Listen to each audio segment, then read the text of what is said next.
halkan waa muuqaal baahiyaha cilmi baaris. Magacaygu waa Cabdixafiid Bashir. Ku soo dhawaada muuqaalkeena maanta.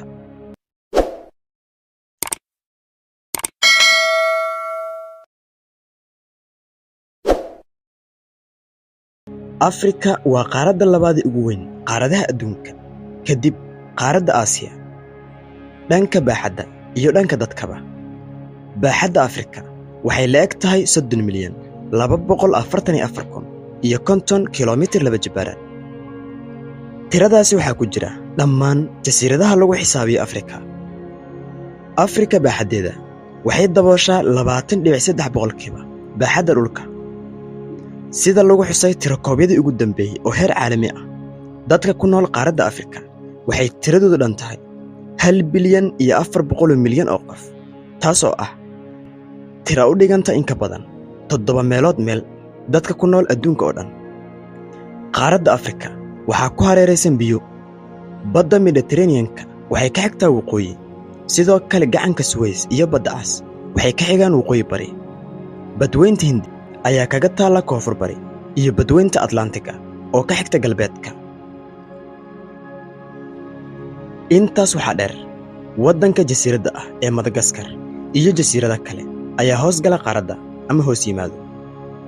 Sida rasmiga ah, waxaa qaaradda Afrika degan 54 waddan oo la aqoonsan yahay, 9 deegaan iyo 2 waddan oo aan weli la aqoonsan.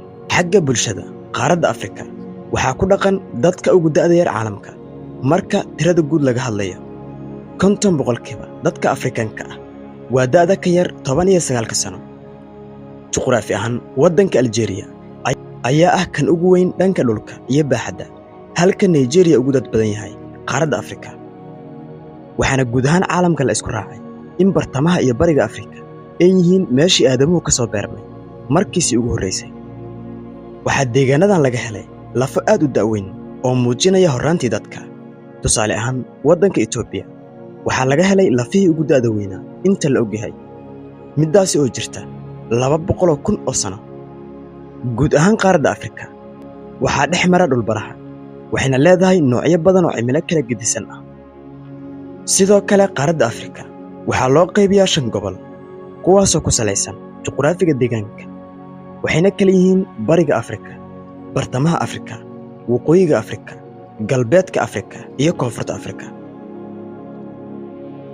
Afrika dadka ku nool dhammaan waa dadka madowga, marka laga reebo waddamada waqooyiga Afrika oo ay ku nool yihiin dad Carab ah, iyo waddamada sida Koonfur Afrika, Zimbabwe iyo Namibia oo laga helo dad tiro yar oo caddaan ah, kuwaas oo ay kaga tageen gumaystihii reer Yurub.